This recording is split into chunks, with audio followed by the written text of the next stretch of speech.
चर्चा करने, जो चर्चा आपको याद दिलाएगी कि इस दुनिया में मीटिंग्स तो बहुत होती हैं, यात्राएँ भी शायद नेताओं की बहुत होती होंगी, लेकिन कुछ खास मीटिंग्स या यात्राएँ कहलाती हैं। उनमें से ही एक मीटिंग्स इस साल की शुरुआत में लगभग मध्य में आपने ट्रंप के आगमन के बाद इन दोनों की देखी, जिसमें रूस के पुतिन और अमेरिका के ट्रंप आपस में मिले तो दुनिया की पूरी नज़रें इन पर गड़ी हुई थी कि शायद दुनिया में शांति आ जाएगी। ऐसी ही एक मीटिंग और देखी जब शी जिनपिंग ने पूरी शक्ति प्रदर्शन के रूप में एससीओ की समिट बुलाई। भारत के प्रधानमंत्री और पुतिन वहां पहुंचे और सबकी एक मीटिंग का दृश्य निकल कर आया। दुनिया ने इस पर भी खूब चर्चाएं बनाई। एक ऐसी ही मीटिंग फिलहाल होने जा रही है, जो कि शायद इस साल की शुरुआत से ही अपेक्षित थी, जिसके लिए न जाने कितने लोग सोचते हैं कि अगर ये मीटिंग टाइम से हो गई होती या ये दोनों लोग पहले ही बतिया लिए होते तो दुनिया पर टैरिफ रूपी बम ना गिरा होता।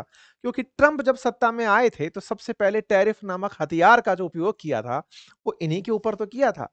ऐसे में इन दोनों की मीटिंग कितनी खास है, आज के सेशन में इसका जिक्र होगा, क्योंकि इन दोनों की मीटिंग ना केवल अमेरिका और चीन आपस में एक दूसरे के लिए खास मानते होंगे, बल्कि दुनिया में चले आ रहे पूरे ट्रेड वॉर में इसका बहुत बड़ा महत्व होगा। तो आज के सेशन में जिक्र होगा इस मीटिंग का, क्योंकि फिलहाल ये घटना अपने आप में एक बड़ी सुर्खी बनकर के दुनिया में तैर रही है कि ट्रंप इस महीने के आखिर में शी जिनपिंग से मिलने वाले हैं और उनकी इस मुलाकात के साथ-साथ बहुत सारे प्रश्न दुनिया में तैर रहे हैं कि क्या उस दिन टैरिफ युद्ध समाप्त हो जाएगा? क्योंकि इन्होंने सब पर जो बोझा लादा वो सबसे पहले चीन को ही टैरिफ से तना करके फिर दुनिया को ट्रायल के रूप में लेना शुरू किया। आइए साथियों चर्चा करते हैं इस साल की उस सबसे बड़ी घटना की, शायद सबसे बड़ी ना कहें तो प्रमुख घटनाओं में से सबसे बड़ी घटना की। चर्चा है कि ट्रंप जब से इलेक्शन जीते उसके बाद से उन्होंने दुनिया को अपने नजरिए से व्यापारी ट्रंप बन के देखना शुरू किया और उस व्यापारी ट्रंप ने दुनिया को टैरिफ रूपी हथियार से अवगत कराया। शायद उससे पहले दुनिया किताबों में तो पढ़ी हुई थी, लेकिन रियल टर्म्स में तब पता चला जब ट्रंप ने अपनी तरफ से कनाडा पर 25%, चाइना पर 10%, मैक्सिको पर 25% टैरिफ लाद दिया था। आपको याद होगा, शुरुआत में ट्रंप ने कनाडा पर यह कहते हुए टैरिफ लादा था कि यार तुम ना हमें बहुत सारा माल बेचते हो, बॉर्डर पर हिफाजत नहीं करते हो, तुम्हारे यहां से एक ड्रग है जिसका नाम फेंटानिल है, जिसको चाइना बनाता है, तुम्हारे बॉर्डर से हमारे देश में घुसा देता है, तो तुम्हें पनिशमेंट रूपी हम टैरिफ दे रहे हैं। उस समय ये टैरिफ बहुत लगा था, दुनिया को लगा अरे यार ये टैरिफ तो बहुत बड़ी चीज़ होती है, ये होता क्या है? खूब चर्चाएँ हुई। चाइना का नाम भी उसमें शामिल आया कि साहब चाइना पर 10% टैरिफ लगाया जाएगा। उन दिनों चाइना को पता था कि दुनिया में वो सप्लाई चेन का किंग पिन है और ऐसे में अगर वो नाराज़ हो गया तो दुनिया में सारी सप्लाई रुक जाएँगी। तो ऐसे में चीन ने अमेरिका को चिढ़ाते हुए रिवर्स में उतना ही ट्रंप पर यानी कि अमेरिका पर टैरिफ लगा दिया। इससे ट्रंप चिढ़ गए। ट्रंप चिढ़ गए तो फिर भाई साहब रस्साकसी शुरू हुई। रस्साकसी शुरू हुई 10 से 20, 20 से 54, 54 से 104, 145, 245, थोड़ा ये बढ़ाएँ तो फिर उतना वो बढ़ा दे, फिर ये बढ़ाएँ, फिर वो बढ़ा दे। बढ़िया दोनों के बीच में रस्साकसी चलती रही। कोई बात नहीं साहब। इस रस्साकसी में हुआ ये कि ट्रंप का ना डर निकल गया और दुनिया के प्रति से उसका जो झिझक थी ना, वो कहीं न कहीं समाप्त हो गई। उनके मन में ये भावना आ गई कि अब जब मैंने दुनिया की सप्लाई चेन कही है या दुनिया की सेकंड पावरफुल कंट्री चीन के साथ ही झगड़ा मोल ले लिया, तो अब तो ये सब चुन्नू-मुन्नू टाइप के देश हैं, इनको तो मैं निपटा दूँगा। और सच बात भी ये है कि उसने अपने सारे मित्र राष्ट्र, जितना चाहे यूरोप बैठा हो, चाहे हम भी हों यार, उनको उसने ये समझा कि यार ये तो क्या ही है। जब चीन के साथ हम इतना व्यापार करते हैं, जो चीन हमारे साथ आँख में आँख डाल कर के पिछले कार्यकाल में भी दिखा रहा था, जब मैंने उन्हीं को साध लिया तो अब कुछ है नहीं। इन दोनों के बीच में रस्साकसी चलना शुरू हुई। इस रस्साकसी का मुख्य केंद्र कुछ और था। अगर आप चल कर के कुछ डेटास को फिगर आउट करें तो समझ भी पाएँगे। असल में क्या है ना कि अमेरिका और चीन का जो व्यापार है, उस व्यापार में चाइना बहुत पैसा कमाता है अमेरिका से। कितना कमाता है उसका आंकड़ा समझना। अमेरिका और चीन का व्यापार कुल पड़ता है $582 बिलियन का, मतलब दोनों देशों का एक्सपोर्ट इंपोर्ट मिला दिया जाए तो। जिसमें से चाइना अमेरिका को जो व्यापार करता है वो है $438 बिलियन का। $438 बिलियन का चाइना अकेले अमेरिका को एक्सपोर्ट करता है। वहीं अमेरिका चाइना को 143.2 बिलियन डॉलर का एक्सपोर्ट करता है। ये 2024 की बात बता रहा हूं। दोनों का अंतर निकालो तो 295.5 बिलियन डॉलर, लगभग $300 बिलियन का लाभ व्यापार से चीन कमाता है अमेरिका से। अच्छा, ये 3 देश हैं ऐसे, 3 देश में एक का नाम मेक्सिको, एक का नाम कनाडा और एक का नाम चाइना। अगर इन तीनों का कुल व्यापार जोड़ दिया जाए ना, तो ये लगभग $2 ट्रिलियन के आसपास पड़ता है जो अमेरिका से करते हैं। और ये अमेरिका से व्यापार करके लगभग $1 ट्रिलियन साल का कमाते हैं। ये $1 ट्रिलियन मजाक नहीं है। भारत कुल जीडीपी अभी $4 ट्रिलियन के नहीं बन पाया है। पूरी जीडीपी की वैल्यू 4 ट्रिलियन, और ये 3 देश मिलकर के अमेरिका से लाभ इतना कमा लेते हैं। सोचो अमेरिका खुद कितनी बड़ी ट्रिलियन इकोनॉमी होगी। लगभग $30 ट्रिलियन वो बताते हैं, लेकिन वास्तविकता में दुनिया के लिए वो बहुत बड़ा बाजार है। बाजार आप कहेंगे नंबर्स में तो हम लोग हैं, लेकिन पेइंग कैपेसिटी के अंदर अगर आप बात करें तो अमेरिका नंबर 1 पर आता है, क्योंकि वहां के लोग पैसे देते हैं, और जब पैसे देने वाली बात हो तो दुनिया के लोग पैसे कमाते हैं। अमेरिका जब मतलब ट्रंप के नेतृत्व में आगे बढ़ने लगा, तो अमेरिका को ये रियलाइज हुआ कि लोग यार हमसे कमाते ही कमाते हैं, हम भी तो उनसे पैसे कमाएं, और कमाने के लिए हम अपनी तरफ जब भी कोई सामान बेचने आए उससे कुछ टैरिफ वसूलते हैं, ताकि कुछ कट तो हमें भी मिले। और जब हमारा माल उनके यहां बिकने जाए तो वो हमारे ऊपर टैक्स थोड़े कम लगाएं, ताकि हम अपना सामान बेच करके लाभ कमाएं। बस इसी को लेकर के ट्रंप ने दुनिया में चाइना के साथ झगड़ना शुरू किया। लेकिन चाइना इस बीच में कितना बड़ा बन चुका था, यह भी दुनिया को बाद में पता चला। कैसे? जब वो अमेरिका से झगड़ रहा था, उसी बीच में चाइना ने अमेरिका को भेजे जाने वाले कुछ महत्वपूर्ण उत्पाद कंट्रोल कर लिए। जैसे ये रेयर अर्थ मेटल्स को बेचा कर, रेयर अर्थ मिनरल्स को एक्सपोर्ट किया करता था। किसी को पता भी नहीं चला, चीन ने अमेरिका को रेयर अर्थ मिनरल्स बेचना रोक दिया। इतनी सी बात थी, लेकिन किसी को नोटिस नहीं हुई, थोड़ा बहुत माल था। बाद में पता चलता है कि अमेरिका की बहुत सारी टेक्नोलॉजी, चाहे स्पेस से जुड़ी हो चाहे डिफेंस से जुड़ी हो, वो चीन के एक्सपोर्ट पर टिकी हैं। चीन ने उन्हें कंट्रोल करके ट्रंप को यह रियलाइज किया कि नहीं, अगर ये आपको नहीं मिली तो आप परेशान हो जाएंगे, आपको मेरे सामने झुकना पड़ेगा। ट्रंप झुके, और ट्रंप को चाइना के साथ डील में आना पड़ा। समय लगा, लेकिन डील आते आते यहां तक आ गई कि अब चाइना अमेरिका को मात्र 30% टैरिफ पर सामान बेच रहा है।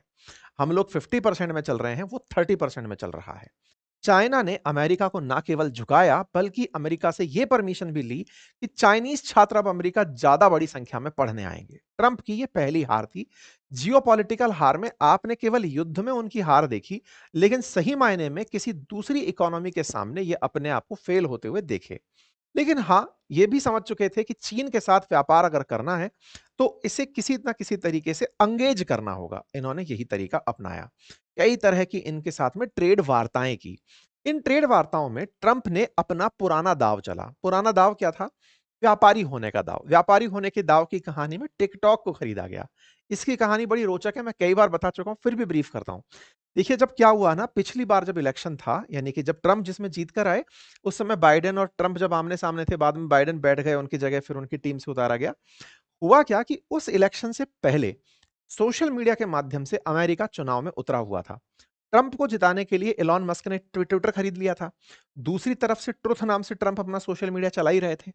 चाइना का टिकटॉक भी अमेरिका में बहुत देखा जा रहा था। असल मायने में चीन की कंपनी जो बाइट डांस है, जो ये बनाती है, उसका चाइना के बाहर अगर कोई बहुत बड़ा यूजर है, उसका नाम है अमेरिका।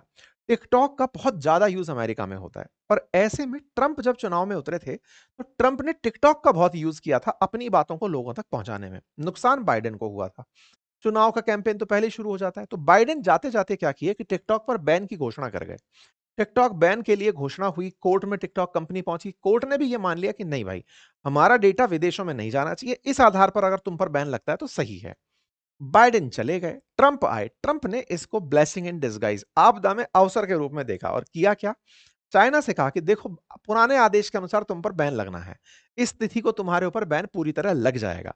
या तो पूरा कारोबार बंद करके जाओ, या ये हमें बेच दो। चाइना से बाहर वाला जो कारोबार है, या फिर जो अमेरिका इटसेल्फ के अंदर जो तुम्हारा कारोबार है, ये हमें दे दो। हम इसे ऑपरेट भी कर लेंगे और इसके तुम्हें पैसे भी दे देंगे, लेकिन तुम्हारी को यहां पर काम केवल तभी करना होगा जब कोई अमेरिकी मालिक इसका होगा। भाई साहब, इस रस्साकसी में चीन ने टिकटॉक खो दिया, और उसने बकायदा इसे सेल कर दिया $14 बिलियन में अमेरिका को। अमेरिका ने कहा कि हम खुद ही यहां के उद्योगपतियों को ढूंढेंगे और उन्हीं को यह चीज पकड़ाएंगे। तो यह खबर है, आप देख सकते हैं, सितंबर 26 की, जिसमें द आर्ट ऑफ डील के नाम पर व्हाइट हाउस ने लिखा कि टिकटॉक को यूएस के लिए अब ले लिया गया चाइना से। ठीक है साहब, ये खबर बाहर आती है। इस खबर के बाहर आने के बाद चीन में एक मलाल तो है ही कि यार, अमेरिका नेगोशिएशन में उसका एक बहुत बड़ा प्रोडक्ट छीन लिया, सोशल मीडिया के अंदर उसे ऊपर नहीं आने दे रहा। इस दौर में इन लोगों के बीच में मल्टीपल टाइम की बातचीत हुई, Geneva, London, Stockholm, Madrid, recent इनकी मैड्रिड के अंदर बातचीत हुई और इन बातचीत में तय हुआ कि 2 बड़े दिग्गजों की मीटिंग करवाई जाती है। अच्छा, मीटिंग किनकी होनी है? शी जिनपिंग की और ट्रंप की। ये बात कहां से निकल कर आई? असल में हुआ ये, ट्रंप को ये रियलाइज तो हो चुका था कि चाइनीज सामान पर हमारी निर्भरता है। $300 बिलियन हम चाइना को देते जरूर हैं, लेकिन चाइना वाले हमें उस उतनी एवज का सस्ता माल भी उपलब्ध कराते हैं। लेकिन अमेरिका भी चीन को कुछ सामान तो बेचता है, लगभग $150 बिलियन के सामान बेचता है। उनमें से लगभग $12.5 बिलियन साल का अमेरिका चाइना को सोयाबीन बेचता है। अब इस सोयाबीन की कहानी बड़ी इंटरेस्टिंग है साहब। मतलब ये ऐसा प्रोटीन है जिसके लिए अमेरिका और चाइना बहुत बुरी तरह झगड़ रहे हैं। चाइना बहुत प्रोटीन खाता है साहब। चाइना, ये जो फिश कंट्रीज है ना, जो फिश बहुत कंज्यूम करते हैं, फिश के अल्टरनेट्स में प्रोटीन सोर्स में सोयाबीन का बड़ा कंजप्शन होता है। और ऐसे में सोयाबीन के प्रमुख यूजर्स में से एक चीन है। चीन को खरीदने के लिए सोयाबीन अमेरिका बहुत सस्ता माल दे देता था। हमेशा अमेरिका का जो सबसे बड़ा सप्लाई, मतलब अमेरिका साल का अगर 100 किलोग्राम सोयाबीन बेचता है तो 54 किलोग्राम अकेला चाइना खरीदता था, आप ऐसे समझिए। दुनिया में अगर बात करें सोयाबीन उत्पादकों की, तो सबसे ऊपर चलता है ब्राजील, उसके बाद है अमेरिका और तीसरे नंबर पर अर्जेंटीना आता है। ये लगभग दुनिया का 80% सोयाबीन तीन ही लोग पैदा करते हैं, ठीक है। अमेरिका पैदा ही बेचने के लिए करता है, उसको इतना नहीं खाना है, वो बर्गर खा के खुश है। ऐसे में यहां पर ये जो सोयाबीन की खेती है ना, ये इन दोनों के बीच में फिलहाल बातचीत का बड़ा कारण बन चुकी है। ऐसा मैं क्यों बोल रहा हूं? बाय द वे, एक फैक्ट और मैं आपको बता दूं कि ये दोनों पिछली बार 2019 में मिले थे। व्यक्तिशः ये दोनों अब 6 साल बाद मिल रहे हैं। हालांकि इन लोगों की फोन पर बातचीत हो चुकी है, लेकिन अब इनका मिलना हो रहा है। आयोजन बड़ा खास है। आयोजन क्या हो रहा है? असल में ट्रंप एशिया आ क्यों रहे हैं, इसके पीछे की थोड़ी सी जियोग्राफिकल बात है जो आपको समझनी चाहिए। मैं आपको एक मैप दिखाता हूं। आपके सामने एक मैप है साथियों। इस मैप को अगर और गहराई से देखें तो यहां पर आप देखेंगे ये पैसिफिक ओशियन है। इस पैसिफिक ओशियन के दोनों तरफ, एक तरफ ईस्ट एक तरफ वेस्ट, अगर हम देखें तो कुछ देश हैं। इन देशों को एक विशेष कलर के साथ कोड किया हुआ है। ये जो देश आपको दिख रहे हैं, ये संख्या में 21 हैं। ये 21 देश एशिया और पैसिफिक ओशन से कनेक्टेड और जो हैं उनका एक समूह है। इसे ही एशिया पैसिफिक कहा जाता है। एपेक, एशिया पैसिफिक कंट्रीज हैं ये सारी की सारी, जिन्हें आप इस समय देख रहे हैं। इनकी एक बैठक होती है, इसे कहते हैं एशिया पैसिफिक इकोनॉमिक कॉर्पोरेशन। एक बैठक होती है से मतलब हर साल होती है एक बैठक। पिछले 30-40 साल से चली आ रही है, 30 साल से चली आ रही है। इस बैठक में चूंकि अमेरिका भी पार्टिसिपेट करता है और चाइना भी पार्टिसिपेट करता है। आप मैप को ध्यान से देख रहे होंगे तो रशिया भी आपको विजिबल हो जाएगा। हालांकि पुतिन का आना इस बैठक में भी कंफर्म नहीं हुआ है, इसलिए हम अभी उस पर फोकस नहीं कर रहे हैं। इन दोनों सुपर पावर्स का, सुपर पावर्स जो पैसिफिक ओशन के दाएं बाएं रह रही हैं, ये दोनों सुपर पावर्स बैठक करने जा रही हैं इस महीने के अंत में साउथ कोरिया में। मैप पर जूम करने पर दिखाई देगा वो देश, चिन्नू सा देश है, ये रहा साउथ कोरिया। इस साउथ कोरिया में इस महीने के अंत में मीटिंग हो रही है। ये सारे के सारे देश यहां इकट्ठे हो रहे हैं। इन देशों के आपस में जब बातचीत होंगी तो उसमें ट्रेड सबसे महत्वपूर्ण मुद्दा होता है। जैसे नाटो के अंदर मुद्दा सुरक्षा होता है, ऐसे एपेक के अंदर, बैठक के अंदर मुद्दा ट्रेड होता है। अब एक और मैं आपको तथ्यात्मक जानकारी दे देता हूं। दुनिया में ये जो आप समुद्र देख रहे हैं, जैसे आपको यहाँ इंडियन ओशन दिख रहा है, यहाँ एटलांटिक ओशन दिख रहा है, ऐसे ही यहाँ पर आप देखेंगे ना तो यहाँ पर आपको गल्फ दिखेगा, इंडिया के पड़ोस में ये रहा गल्फ है ना। ऐसे यहाँ पर बंगाल की खाड़ी दिखाई दे रहा है। इनके अराउंड कुछ मतलब समूह बने हुए हैं। जैसे ये जो आप इंडियन ओशन देख रहे हैं ना, इस इंडियन ओशन के आसपास एक समूह है जिसका नाम है IORA, इंडियन मतलब इंडियन ओशन रिम एसोसिएशन। मतलब इसका जो मेजर काम है वो ये है कि भाई इस क्षेत्र के अंदर जितने भी कंट्री हैं वो आपस में किस तरह की बातचीत करते हैं। ऐसे ही अगर आप देखेंगे तो यहाँ पर ये अमेरिका और ये वाला जो यूरोप है ना, इनके ही इर्द गिर्द नाटो बना हुआ था, यानी नॉर्थ अटलांटिक ट्रीटी ऑर्गेनाइजेशन, ठीक है। जैसे यहाँ पर पैसिफिक ओशन के इर्द गिर्द मैंने आपको बताया एपेक, एपेक के अंदर क्या था? एशिया पैसिफिक इकोनॉमिक कॉर्पोरेशन, है ना। जैसे इंडियन ओशन के अंदर IORA हो गया। ऐसे ही यहां पर अगर आप देखें तो ये बिम्स्टेक अगर आपने सुना हो, तो बिम्स्टेक जो है ना वो इस बे ऑफ बंगाल के आसपास हो गया। ऐसे गल्फ के अराउंड में GCC हो गया, गल्फ कॉर्पोरेशन, है ना। तो इस तरह से दुनिया भर में समुद्रों के आसपास कई तरह के समूह बने हैं। उनमें से सबसे पावरफुल जो इकोनॉमिक रूप से है वो ये एपेक है, ठीक है। उसकी बैठक होने जा रही है यहाँ पे। तो अब आप पूछेंगे, सर इस एपेक के अंदर क्या भारत पार्टिसिपेट नहीं करता? देखिए, अगर ज्योग्राफिकल आंसर दें, तब तो बात यह है कि इंडिया चूंकि पैसिफिक ओशन में पैर ही नहीं लगाता, तो ऐसे में तो हमारा यहाँ होना लाजमी नहीं है। लेकिन वास्तविकता यह है कि ये इतना बड़ा ऑर्गेनाइजेशन है कि इसमें भारत जाना जरूर चाहता है। हमने इसमें अप्लाई भी किया था, लेकिन जब शुरुआती रूप में ये अराउंड 1989 ये संगठन की स्थापना हुई थी और हमने जब इसमें ट्राई किया था जाने की, उस समय यह हुआ कि इंडिया को यह कहकर के इस संगठन में नहीं लिया गया कि आप लोग ना क्लोज्ड इकोनॉमी हैं, मतलब टाइप ऑफ नॉर्थ कोरिया को अगर आप यहां देखें तो यहां पे नॉर्थ कोरिया भी इसका मेंबर नहीं है, जबकि वो पैसिफिक ओशन में है। आप खुली इकोनॉमी नहीं है, आप अपने मतलब इकोनॉमी में लोगों को इंटरफेयर नहीं करने देते। उस समय तक हमने एलपीजी यानी लिबरलाइजेशन, प्राइवेटाइजेशन, ग्लोबलाइजेशन वो अपनाया नहीं था। तो जब हमने वो नहीं अपनाया था, तो इनने कहा कि नहीं, फिर आप खुलेपन के साथ काम नहीं कर पाएंगे, फिलहाल के लिए तो आप रहने दीजिए। हम लोग ने भी तब एफर्ट्स नहीं मारे, एलपीजी रिफॉर्म्स आए हमारे देश में, फिर हमने दुनिया की कंपनियों को अपने देश में आने दिया, हमने अपने काम को आगे बढ़ाना शुरू किया, धीरे धीरे हम लोग वैश्विक इकोनॉमी बनने लगे। फिर हमने दोबारा जब ट्राई किया, उस समय तक इनके यहाँ एक नियम आ गया था 1997 में। नियम ये आ गया कि ये किसी और देश को इनवाइट ही नहीं करेंगे, आने ही नहीं देंगे। जबकि 1998 में इन्होंने रशिया को एंट्री कराई थी, लेकिन 1997 में इन्होंने रशिया से आवेदन पहले ही ले लिया था और नियम बना दिया था कि भाई ये अब आखिरी कंट्री है, इनके बाद हम किसी को नहीं घुसने देंगे। ऐसा कह के फिर इंडिया के ऊपर बैन लग गया एक तरीके से, मतलब वो आ नहीं पाया।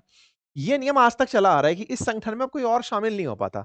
1998 में अगर कोई शामिल हुआ तो उसके बाद में अब कोई शामिल नहीं हो पाता। इंडिया के एप्लीकेशन को एक तरीके से अब ये माना जाता है कि हाँ देखेंगे, बाकी आपसे तो बातचीत हो ही जाती है, आपको डायलॉग पार्टनर बना लेते हैं, आपको ऑब्जर्वर बना लेंगे, इस तरीके से। इसकी जब 2023 में मीटिंग हुई थी ना, वो अमेरिका में ही हुई थी और उस मीटिंग में भारत की तरफ से पीयूष गोयल जी गए थे उस मीटिंग को अटेंड करने। मैं तस्वीर दिखाऊंगा आपको अभी। और वो जब मीटिंग हुई थी, तब भारत का प्रतिनिधित्व वो जब कर रहे थे, मुद्दा यही था कि भाई हम भी ट्रेड के अंदर जानना चाहते हैं कि फ्री ट्रेड कैसे होगा, ओपन इकोनॉमी कैसे हो, ट्रेड बैरियर्स को कैसे हटाया जाए। भारत इसलिए इसमें पार्टिसिपेट करना चाहता है। तो उम्मीद है आप एपेक का महत्व समझ गए हो। इस महत्वपूर्ण इसीलिए मैंने आपसे कहा कि यहां से चल के ये इस तरफ आ रहे हैं, ये एशिया है। तो एशिया में कौन आ रहे हैं? ट्रंप आ रहे हैं। ऑस्ट्रेलिया भी इसमें शामिल है और न्यूजीलैंड भी इस मीटिंग में आएगा। लेकिन महत्वपूर्ण किस तरह से है, उम्मीद है आपको वो समझ में आया हो। ठीक है, तो एपेक की पूरी कहानी 21 देशों का ये समूह है और इस समूह के अंदर भारत ने भी ट्राई किया, लेकिन फिलहाल हम नहीं है। यहां पर ये तमाम देश हैं जिनके नाम हमने दिखा दिए। भारत के ट्राई के ऊपर मैंने आपको जानकारियां दे दी। अच्छा, अब क्या होता है कि इसकी मीटिंग के अंदर मैंने एक बात बताई ना आपको, जब गए थे पिछली बार, तो ये आपको पीयूष गोयल जी दिखाई दे सकते हैं, बाइडेन और शी जिनपिंग आपको दिखाई दे सकते हैं। 2023 की एपेक की बैठक है। ऐसी ही एपेक की बैठक इस बार साउथ कोरिया में हो रही है और वहां पर इस बार अमेरिकी राष्ट्रपति ट्रंप होंगे, तो शी जिनपिंग भी वहां पर प्रेजेंट होंगे। ये पिछली बार जब दोनों साथ थे, यानी कि अमेरिकी राष्ट्रपति और चीनी राष्ट्रपति, तब इन दोनों को आपने साथ में देखा था। इस बार भी जब होंगे तो ये बैठक बहुत मायने रखती है। अब आप पूछेंगे, ओहो ये तो साउथ कोरिया आ रहे हैं, इसमें इतना खुश होने की क्या बात है? देखिए, भारत भी एससीओ मीटिंग में गया था, एससीओ मीटिंग में गया था, लेकिन वहां पर पुतिन और प्रधानमंत्री मोदी की मीटिंग हुई, या फिर भारत के प्रधानमंत्री की, पुतिन की, शी जिनपिंग की, तीनों की मीटिंग हुई। दुनिया का ध्यान आकर्षित हुआ ना। इसी तरह से यहां पर ट्रंप आ रहे हैं। ट्रंप की एक तरह से कहिए तो अभी कुछ दिनों पहले जब वो गल्फ में आए थे, जिस समय वो कतर वगैरह पर आए थे, उसके बाद में उनकी अब एक तरह से दूसरी मीटिंग है जब ये बाहर कहीं जा रहे हैं। और ऐसे में हालांकि उसके बाद में ये लंदन भी जा चुके हैं, लेकिन एक तरह से प्रमुख रूप से ट्रेड के नाम पर ये बड़ी मीटिंग कंसीडर की जा रही है। ठीक है, इस मीटिंग में ये दोनों लोग बतियाएंगे। बतियाएंगे क्या? सोयाबीन। अब ये कहेंगे कि ये सोयाबीन की क्या कहानी है? ये बड़ा इंटरेस्टिंग है साहब। ये ऐसा मामला है कि जिसके चलते अमेरिका चीन के साथ सीरियसली सरेंडर हो चुका है। मतलब ऐसा हो रखा है कि भाई साहब इस चीज को हटा दो, नहीं तो हम लोग ना खराब हो जाएंगे। कैसे खराब हो जाएंगे, अब इसको समझो। आपको याद है ना, भारत को अमेरिका अपनी तरफ से भुट्टे बेचना चाहता था, मतलब मक्का बेचना चाहता था। इस पर हमने बताया भी था कि जीएम मक्का को लेकर के किस तरह के बयानबाजी चल रही है, हमने सेशन किए थे। सोयाबीन की कहानी बड़ी इंटरेस्टिंग है कि दुनिया में सोयाबीन के उत्पादकों में सबसे ज्यादा, लगभग 163 मिलियन ऑफ टन सोयाबीन केवल और केवल ब्राजील पैदा करता है। नंबर 2 पर अमेरिका 122.7 मिलियन टन सोयाबीन पैदा करता है। दुनिया के टॉप प्रोड्यूसर्स को अगर आप देखें तो ब्राजील, यूएस, अर्जेंटीना टॉप पर आते हैं। यहां पर अर्जेंटीना देखना मत भूलिएगा। भारत को अगर आप देखोगे तो 5वें नंबर पर आता है, 12.58 मिलियन टन सोयाबीन उत्पादक में भारत शामिल है। लेकिन अमेरिका का जो नंबर है, ये भारी नंबर है। ब्राजील ताजा ताजा निकल करके बहुत तेजी से ऊपर चला गया है। अब ये कहानी को बड़ा इंटरेस्टिंग रूप से समझिएगा। चाइना जो है ना, ये 20.65 मिलियन टन सोयाबीन पैदा करते हुए भी लार्जेस्ट इंपोर्टर है सोयाबीन का। और ये इंपोर्ट अब तक करता था अमेरिका से। कब तक? जब तक ये टैरिफ युद्ध शुरू नहीं हुआ था। कितना करता था? साढ़े 12 बिलियन टन के आसपास का सोयाबीन इंपोर्ट होता था यूएस से चाइना के लिए। मतलब चाइना इतना बड़ा सोयाबीन का कंज्यूमर था। जब इतना बड़ा कंज्यूमर था तो यूएस के अंदर, और आज से नहीं, 1990s से सिंगल लार्जेस्ट इंपोर्टर बना हुआ है ये, और ये हमेशा चाइना से सोयाबीन मंगा करके खा रहा है साहब। अच्छा साहब, इस तरह से आप देख सकते हैं कि अमेरिका का जो एक्सपोर्ट है ना, 54% अकेले चाइना को जाता है। और ये कहां से जाता है? अगर अमेरिका की बात करें तो ये अमेरिका के तमाम वो राज्य हैं जो हरे भरे दिख रहे हैं आपको, यहां से एक्सपोर्ट ज्यादा होता है चाइना को। अच्छा, इनमें से मैंने एक राज्य आपको यहां पर मार्क किया हुआ है, इसका नाम है आओवा। ये वाला जो राज्य है, इस राज्य की एक विशेष महिमा है साहब। वो क्या? चीनी राष्ट्रपति खुद यहां पर कई बार आ चुके हैं ये सीखने कि तुम लोग सोयाबीन पैदा कैसे करते हो, और वही तरीका हम चाइना में अपनाएंगे। मतलब एक तरह से समझिए एग्रीकल्चर सीखने के लिए यहां आ चुके हैं। यहां के लोग चाइना के प्रति बहुत अच्छी श्रद्धा रखते हैं। इंटरेस्टिंग फैक्ट ये है कि ये वाला पूरा बेल्ट ट्रंप का भी वोट बैंक है। ऐसा होता है कि कुछ बॉर्डर एरियाज जो हैं वो बाइडेन के हैं, क्योंकि वहां पर माइग्रेंट्स बहुत ज्यादा हैं, तो वो बाइडेन के फेवर वाले लोग हैं। ये मध्य अमेरिका है, यहां पर ट्रंप का बड़ा प्रभाव है। तो ट्रंप वाले जो क्षेत्र हैं, यहाँ सोयाबीन बहुत पैदा होता है। कोइंसिडेंस है कि ये लोग चाइना के भी बहुत फेवर वाले देश हैं। अच्छा, ये 2023 में, ये मैं आपको सामने एक न्यूज दिखा रहा हूं, 2012 की एक तस्वीर है। ये 2012 की तस्वीर 2023 में छपी थी, जब ये एपेक की मीटिंग के लिए यूएस आए थे। उस समय दिखा रहे हैं कि 2012 में देखो शी जिनपिंग कैसे इस क्षेत्र में आए थे। कौन से क्षेत्र में आए थे? आउवा में आए थे। ये आउवा करके जो जगह है, इस जगह पर आए थे, और इस जगह पर इन्होंने किसानों के साथ बातचीत की थी। ये सारे किसानों के साथ में बातचीत, इधर की तरफ किसान खड़े हैं, ये इनका पूरा प्रतिनिधि मंडल है, ये जानने आए थे। और इंटरेस्टिंग बात और थोड़ा देखें तो ये 1985 में शी जिनपिंग, तब थोड़े जवान हुआ करते थे, 1985 में शी जिनपिंग यहां पर अपना पूरा मंडल, प्रतिनिधि मंडल लेकर आए थे, ये जानने के लिए कि यहां सोयाबीन कैसे पैदा होता है। मतलब क्यूरियस शी जिनपिंग। ठीक है, तो शी जिनपिंग यहां से सीख करके खुद के क्षेत्र में भी सोयाबीन पैदा किए, लेकिन यहां के लोगों के साथ एक कनेक्ट बहुत अच्छा बनाकर गए थे। तो यहां से मतलब चाइना के लिए माल पैदा होता है, इस तरह का माहौल बना रहता है। चलिए साहब, ये वाली बात भी हो गई। अब कहानी कहां आई? कहानी आई इन भाई साहब के दिमाग में टैरिफ लगाने की। टैरिफ लगाने की आई तो इनने कहा कि यार हमारी वजह से भी तो आपके बहुत से राज्यों में फायदा हो रहा है, और जहां फायदा हो रहा है वहां वोट बैंक है आपका। आपने अगर हमसे कुछ खेला खेला तो हम वहां खेला खेल देंगे, और हुआ भी यही।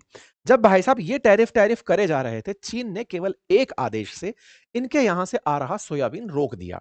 चाइना ने हॉल्ट कर दिए सारे ऑर्डर कि यूएस से अब सोयाबीन नहीं खरीदेंगे। इधर ब्राजील धमाधम सोयाबीन पैदा कर रहा था, इन्होंने $12.5 बिलियन साल का खरीदने वाला जो सोयाबीन था उसको $0 पर पहुंचा दिया। आप अगर देखें तो आप जानकर हैरान होंगे, ग्राफ को यो शप से नीचे लिया है। 2024 में इतना माल बिक रहा था, और यहां पर आप अप्रैल तक आते आते देखो, जब टैरिफ युद्ध चलना शुरू हुआ, $0 पर ले आए। और इसकी जगह किसको यूज कर लिया? ब्राजील को यूज कर लिया। चाइना वालों ने कहा ब्राजील तुम बेचो हमें। इंटरेस्टिंग था, ब्राजील महंगा बेचता था, लेकिन इन्होंने महंगा खरीदा, अमेरिका से नहीं खरीदना भाई साहब, तो ये अमेरिका से नहीं खरीदा। ठीक है, इसकी खबर इस तरह से बनती है कि 1990s के बाद पहली बार ऐसा हो रहा है कि चाइना ने अमेरिका को इस बारे में कि बेटा लो तुम्हारे यहां से आप सोयाबीन नहीं खरीद रहे। कोई बात नहीं, ये एक मार थी अमेरिका पर। जिस क्षेत्र में मार पड़ी उस क्षेत्र से ट्रंप का प्रभाव खराब होने लगा, क्योंकि वो सब लोग बड़े किसान थे और वो ट्रंप को खोचने लगे कि सर आपकी वजह से दिक्कत आ गई। ट्रंप को उनके लिए विशेष मार्शल प्लान के तहत राहत देनी पड़ी। ये किसान हैं जो कि खींचने लग रहे हैं इस समय पर अमेरिका के अंदर कि साहब इनके चलते हमारा नुकसान हो गया। सोयाबीन फार्मर्स नाराज हैं, और वो इस समय ट्रंप के क्षेत्र में है, और ट्रंप जो है इनसे समझ में आता है कि अगर ये नाराज रहे तो हमारा नुकसान होगा। ट्रंप को विशेष रूप से राहत पैकेज अब इन क्षेत्रों में चलाने पड़े। एक खेला तो ये हुआ। चाइना ने एक खेला और खेला, इसीलिए ट्रंप ने यहां पर सोयाबीन फार्मर्स के लिए अलग से लाइन लिखी, भाई परेशान मत हो, तुम लोगों के लिए मैं शी जिनपिंग से बात करने वाला हूं अगले 4 हफ्ते के अंदर अंदर। ठीक है साहब, एक और खेल होता है साहब। इस बीच में क्या खेल होता है? अभी यूएन के अंदर ना सारे देश बैठ करके बातचीत बातचीत कर रहे थे, और उस समय बातचीत जब कर रहे थे तो वहां पर अमेरिका के वित्त मंत्री यूएन में अपना भाषण देने वाले थे। उनके मोबाइल पर वहां के कृषि मंत्री का एक व्हाट्सएप मैसेज आता है। मतलब एक मैसेज है, टेक्स्ट मैसेज है। वो एक एसोसिएट प्रेस करके न्यूज चैनल है, उसके पत्रकार ने फोटो खींच ली। मतलब ऐसा होता है ना, पत्रकार तो झांक ही रहे होते हैं कौन क्या कर रहा है। तो नेताजी मोबाइल में क्या देख रहे हैं, नेताजी के मोबाइल की फोटो खींच ली, कैमरा अच्छा था। उस कैमरे के अंदर जो बात निकल कर आई वो बड़ी इंटरेस्टिंग थी, और उससे अमेरिका में एक अलग माहौल बन गया। क्या हुआ? मंत्रियों का परिचय मैं करा दूं। अमेरिका के वित्त मंत्री थे स्कॉट बेसेंट, और यूएन में वो भाषण देने वाले थे, और कृषि मंत्री ब्रुक रोलिंग का उनके पास मैसेज आया था। मैसेज में लिखा था कि भाई साहब आपको एक जानकारी दे दूं कि हमने अभी कल ही तो अर्जेंटीना को राहत पैकेज दिया था। अर्जेंटीना, मैंने याद दिलाया था ना, ब्राजील के बाद में तीसरे नंबर का सबसे, ब्राजील, अमेरिका और अर्जेंटीना, मतलब सोयाबीन प्रोड्यूसर। अर्जेंटीना दक्षिण अमेरिकी देश है। दक्षिण अमेरिकी देश के यहाँ पर बड़ी दिक्कत चल रही थी, मतलब फाइनेंशियल क्राइसिस चल रहा था। उसने अमेरिका से बेल आउट पैकेज मांगा था कि साहब हम बर्बाद हो जाएंगे, हमें पैसा दो। कल ही यानी कि एक दिन पहले ही अमेरिका ने उनको बेल आउट पैकेज दिया था। बेल आउट पैकेज दिया ताकि तुमको राहत मिले और तुम उबर के वापस खड़े हो पाओ। इधर से बेल आउट पैकेज पाता है वो अर्जेंटीना, और दूसरी तरफ वो चाइना को बोलता है कि मैं आपको सोयाबीन देने को तैयार हूं और इस बार मैं ब्राजील से भी सस्ता सोयाबीन दूंगा, मैं आपकी एक्सपोर्ट ड्यूटीज को भी हटा दूंगा। एक तरीके से तीनों में कंपटीशन था, अर्जेंटीना वो भी जीत गया। मतलब एक तरीके से अर्जेंटीना अमेरिका से पैसा पाया और खुद के यहां पर टैक्स कम करके, जिस टैक्स से वो खुद के यहां पर बेल आउट पैकेज की वापसी कर सकता था, वो टैक्स कम करके एक्सपोर्टर के रूप में बैठ गया सोयाबीन का। ये कृषि मंत्री जो है इनको बता रहे हैं कि सर, आप बेल आउट जिसको पैकेज दिए थे उसने हमारे किसानों के लिए बहुत बड़ा नुकसान कर दिया। अर्जेंटीना का खेल हो गया। अर्जेंटीना ने जो ट्रंप के साथ किया वो अपने आप में बड़ी दिक्कत हो गई, क्योंकि अमेरिका ने अभी थोड़ी देर पहले तो बेचारे की मदद की थी और चाइना ने अर्जेंटीना से सोयाबीन खरीदना शुरू कर दिया। ये दूसरी बड़ी खबर सितंबर 24 के दिन बाहर निकल कर आ गई। अर्जेंटीना ने चाइना को सोयाबीन एक्सपोर्ट करना शुरू कर दिया। यह खबर अपने आप में अमेरिकी किसानों के लिए एक बहुत बड़ा सेटबैक थी कि पहले ब्राजील, अब अर्जेंटीना, अब हमारा माल कैसे बिकेगा। और अमेरिका परेशान ही इस बात से है कि यार मैं अपने वोट बैंक को, क्योंकि किसान एक बड़ा प्रेशर ग्रुप होता है, मतलब कि भाई वो लोग हैं जो वोट के लिए सीधा सीधा ट्रंप को परेशान कर सकते हैं। ट्रंप की जैसे ही एकदम कंठ पकड़ में आए तो ये तुरंत चल पड़े कि भैया सुनो, हम तुमसे बात करने आ रहे हैं। सोयाबीन प्राथमिकता है। 4 हफ्ते बाद भी बोल सकते थे इस बात को, पहले इसलिए बोला ताकि अमेरिका के अंदर थोड़ा सा रेस्ट बना रहे, इनके खिलाफ प्रोटेस्ट ना हो। उम्मीद है कि अब आप इस पूरी कहानी को समझ गए हो। तो ऐसे में अमेरिका का सोयाबीन फार्मर्स के लिए फिलहाल तो एड पैकेज की घोषणा हुई है, लेकिन ये ट्रंप से जरूर बातचीत इस पर वो शी जिनपिंग से जरूर बातचीत करेंगे। उम्मीद है कि आपको इनकी इस यात्रा से मायने जो निकलते हैं वो समझ में आए हों। और यात्राएं व्यापार के लिए कितना जरूरी है ये तो अमेरिका और चाइना जानते हैं, लेकिन दुनिया के लिए कितनी जरूरी है ये एपेक मीटिंग के बाद में पता चलेगा। बाकी आप लोग इस विषय पर क्या सोचते हैं, अपनी राय जरूर कमेंट बॉक्स में रखें। चैनल पर नए हैं तो सब्सक्राइब कर लें। बाकी बातें बाजार की हमारा जो यूट्यूब चैनल है उसे भी रेगुलर देखते रहें। हमने एक आईपीओ के बारे में वहां जानकारी दी है, आप उसे देखें और